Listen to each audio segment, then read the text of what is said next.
ఏం చదువుకున్నారు?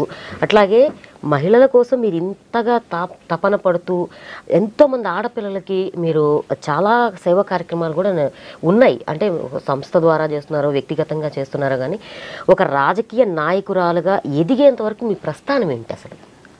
నేను పుట్టి పెరిగిందంతా కూడా నిజామాబాద్ జిల్లా.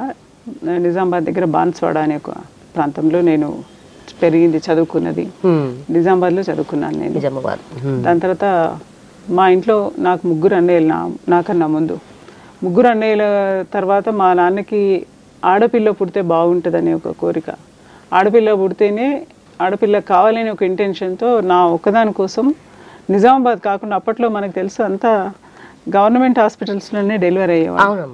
అయితే నిజామాబాద్ నుంచి ప్రత్యేకంగా మెదక్ నా అమ్మని డెలివరీ కోసం తీసుకెళ్ళినప్పుడు అక్కడ నేను పుట్టాను. మెదక్లో నేను ఒక్కదాన్నే పుట్టాను. ఆ పుట్టిన తర్వాత నన్ను చాలా అపురూపంగా పెంచారు. దాని తర్వాత చదువు చాలా చిన్నతనంలోనే పెళ్లి చేశారు నాకు. ఏ వయసులో? 16-17 సంవత్సరాలకే పెళ్ళి అయిపోయింది.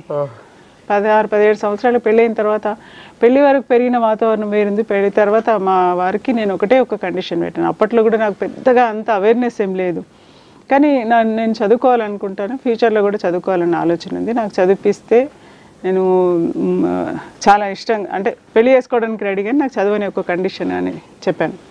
చెప్తే తప్పకుండా అని అన్నారు. ఆ తర్వాత ఆయనతో పెళ్ళైన తర్వాత ఆయన ఇచ్చిన ఎంకరేజ్మెంట్ ఇంత అంత కాదు.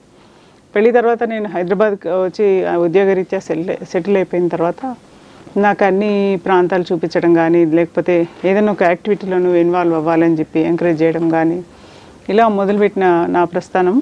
రాజకీయంగా నేను వెళ్తాను. జాబ్ చేశారమ్మా మీరు? ఏం జాబ్ కూడా చేశాను.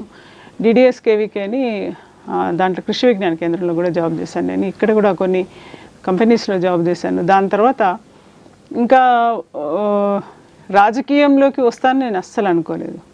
2002 సంవత్సరం 2001లో మేము జహీరాబాద్ ప్రాంతంలో DDSKVKలో జాబ్ చేసేవాళ్ళం ఇద్దరం. అయితే మాకు ఒక 20 కాలనీలకు సంబంధించిన ఒక సమస్య ఉండేది. ప్రధానమైన సమస్య ఏంటంటే రైల్వే అండర్ బ్రిడ్జ్.